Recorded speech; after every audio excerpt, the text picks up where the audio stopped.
thank you to you and Andrea for putting those two paragraphs in the story, because it's incredibly important. While I understand other state schools have left other state schools, Texas A&M, Texas, Oregon State, Washington State, all politics is local. And North Carolina politics is a little bit different when it comes to this. And it's nice to see both Boo Corrigan, the NC State AD, and Bubba Cunningham, the North Carolina AD, kind of working as a voting block right now, because don't forget it's the chancellor level. And the chancellor level too. This voting block's important, man. Look, I don't know where this ultimately would end. And if it came down to there's an offer in the Big Ten for North Carolina, they have no interest in NC State, and there's $40 million a year at stake, and we've already been through litigation on the grant of rights and all this other stuff, like, would it necessarily prevent UNC from leaving? I don't know. Certainly recent history suggests that it wouldn't, but it is. I mean, look, the UCLA USC thing, and if you haven't read the LA Times story that came out yesterday, is pretty sad in how it shows what lengths the Pac-12 went to try to prevent UCLA from leaving. But that was a process. But you go back a little further, the only reason Baylor's in the Big 12 is because the governor of Texas at the time was a Baylor grad. When Virginia Tech first came to the ACC wanted Syracuse, not Virginia Tech. But the Virginia politicians essentially forced their hand to take Virginia Tech, which is, again, a whole other can of worms about the ACC. But yeah, I mean, these things are not small issues. And the fact of the matter is, why are any of these things happening? It's about money. Well, you know who controls the purse strings at the university level for these schools? It's the politicians. So it is very important, I think, to not entirely negate that as a very realistic and legitimate issue among many legitimate issues as all of this continues. David, were you surprised that there were only 4 schools that seemingly were adamant about this not happening? The one that really intrigues me is Miami, because for the longest time, the way that it was explained to me was that there's essentially a block of, I know, Brett McMurphy and his Magnificent Seven, but there was really a block of 4. It was Miami, Clemson, Florida State, and North Carolina are the 4 that thought they had a soft landing spot somewhere and were sort of in conversations together about what the future around revenue and the ACC was. Not necessarily we're all out the door as soon as we can, but like, we're the ones that want to win national championships, so to speak, and this affects us more than everybody else. Well, Miami was the one left out of that conversation. Miami has been awfully quiet about realignment in general. And Dan Radakovich, I think, knows the other schools obviously very well, and is not usually one to bite his tongue for many reasons. And it has been a little different than that. Like, they are certainly not operating as a block. I mean, that Clemson and FSU are working in lockstep is not a surprise. That NC State feels like it's riding coattails of UNC is not necessarily a surprise. That Miami's been the one that's not doing the same things is a bit intriguing to me. I will say that. I actually thought it was interesting that Duke and Carolina were not aligned, because forever, David, in this league, it was Duke and Carolina who ran this league and made all the decisions in this league. It's fascinating too, because Duke is a genuine brand. I mean, for whatever you want to make of the numbers that Wake Forest and John Curry put out last week about viewership and all of that, like. Mm-hmm. Duke is not great at football, but as a university entity has a big national brand. And yet they are not a school that anybody really seems to be talking about much at all in all of this. And so, yeah, I mean, within the ACC, they used to be sort of the big D energy, to use their actual letter and logo. And B, they do have a national brand. It is fascinating to me that they have sort of been among the most quiet and least discussed programs, because even as people are trying to find ways to make an excuse for how we're going to get NC State or Virginia Tech into some other league, like, to me, Duke's the one, right? I will say this, because if I was watching us having this conversation right now or listening to it, I would be screaming. I'd be trying to call in.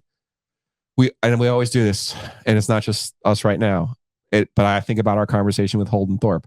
These presidents, they get themselves in this mode. Mm-hmm. So Miami, small private school. Duke, small private school. They get themselves in these. They're looking out for the other private schools. That's the thought process that they get into. They don't think about politics. They don't think about who they're friends with. They think about, wouldn't it be awesome to be associated with Stanford? That's what Jack Swarbrick said. So I do have 2 points for David, or more context here.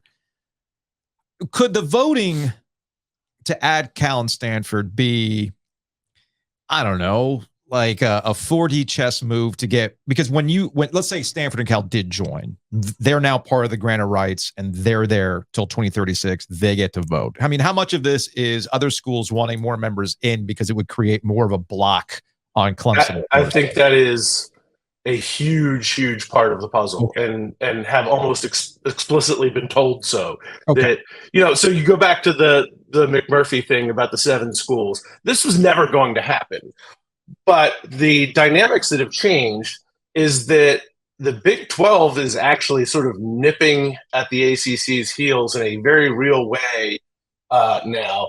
And I've had multiple ADs say to me, like, not only that, but they will renegotiate another new TV deal before we get to a new TV deal. Yeah. So the absolute worst case scenario for the ACC is not Florida State and Clemson leaving, because they can survive it the same way the Big 12 did. What they cannot survive is a Pac-12 situation. Yeah. And so you see the Big 12 nipping at your heels. You see what happened to the Pac-12, and you can't let Florida State and Clemson or whomever else leave without writing you a gigantic check. And so the biggest thing you have to do is ensure the long-term survival of the league. And to do that is probably beneficial to have a larger voting block. The numbers, it's a math problem. Well, to your point about that, Brett Yormark is the conference commissioner for the Big 12. And actually, it gets back to something we talked about, the 3 of us at ACC Kickoff, when you said vibes. Like, Big 12 vibes are immaculate right now. And meanwhile, you got it's some real Kaiser Sose shit that he's pulling right now. Like, you lost Oklahoma and Texas, and now you're somehow allegedly stronger. I don't believe that. This gets back to something that, David, you mentioned, and something that I've been banging the table for the last 10 years when it comes to television deals. The Big Ten's biggest advantage was they did short deals. Coming up for negotiation at the right time is luck coming together with preparation. And the Big 12 was in a position. Pac-12 was up too. No, they weren't. They kept putting it off. Here's Brett Yormark with John Arand, and it's the podcast that they do with Andrew Marchand and John Oran. Here's Yormark talking about that TV deal stuff. We went into the market, as you know, very quickly, and by October, we had effectively put together a deal with ESPN and Fox, and we had a verbal agreement. And it was the right thing for us to do, because it became the catalyst for everything we've done since then, whether it's creating new IP, new events, the Oklahoma and Texas solution, and then ultimately expansion. It was the number one catalyst. Now, at the time, I didn't realize that was really the last big deal that was available, media deal, especially in our industry of collegiate athletics. But there was no doubt that at the time we wanted ESPN, and still do, ESPN and Fox, so they could help elevate and amplify our schools, our conference, for all the right reasons. So that's Brett Yormark with John Oran. And the key part that I want people to focus on is where he talks about we were the last big deal. Again, timing matters, which, David, gets to my question. When Jack Swarbrick is having these conversations with the other ADs and, we should totally bring on Stanford and Cal, as though that's going to make any financial sense. Did anybody at any point look at Jack and go, look, buddy, I know you're on your way out in 2024, but what can get us to renegotiate with ESPN, right? What would save the league and get you to play Stanford more often than not? Do you know what that is, Jack? Did anybody tell him, hey, man, we can end this thing right now if you join full time? Please tell me somebody said that to Notre Dame. There's a 0% chance that it didn't come up, but it's all what fascinates me is how much it's not even part of the conversation anymore. Go back 2 years. It's sort of is there a way to get Notre Dame? Can we convince them? Is there a thing? Is there all of their former students as people don't even freaking ask the question anymore because it is so impossible to have happen. But look, you know what? The fascinating thing about the Yormark comments and the Pac-12 situation clearly shows this.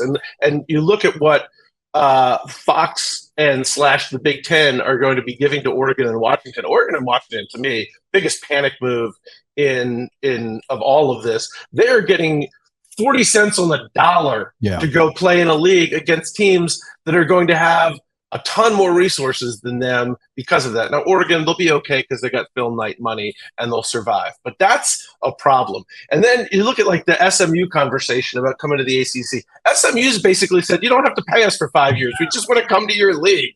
That's insane to me. And then, you know, add all of this up. And to your point about TV deals, I was on a podcast with Mike Barber and David Teal the other day, and Teal posed this question.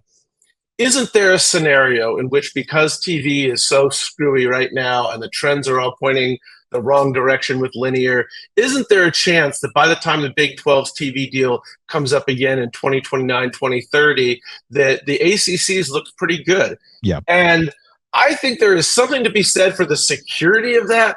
But I also think, it's probably not true. Like 2036 is so freaking far out there. I still feel like it's a bad deal. It is, but I've used this phrase throughout this entire process. The ACC's grant of rights is golden handcuffs. You've got the security, but you're not going to be making the most amount of money. And that's why I've been adamant about the fact you don't do anything, because, and we'll close the conversation on this, college sports history is filled with expansion and eventually contraction.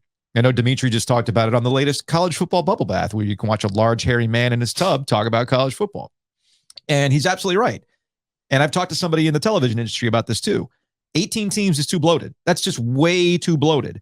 And the elite level schools are going to look at those, half the league and say, why are you getting this share? You can't kick them out, but we can give you less money when the next television agreement comes around. And that's when we get to the Super League. And that's why I think the ACC is in the best position to just stay put and not do a damn thing. But I'm not a college president. What do I know? Well, I will leave you with this. I did talk to one administrator who said he is baffled by all of the panic moves when everybody in this business knows that somewhere between 5 and 7 years from now, the whole model is going to be blown up. Right. And it will look entirely different. Like, why are you setting fire to everything around you in order to get to a safe harbor that will not be a safe harbor in 5 years? Totally with you on that, man. All right, David Hale, ESPN. We appreciate the time as always. We'll talk to you later. Pleasure, gentlemen.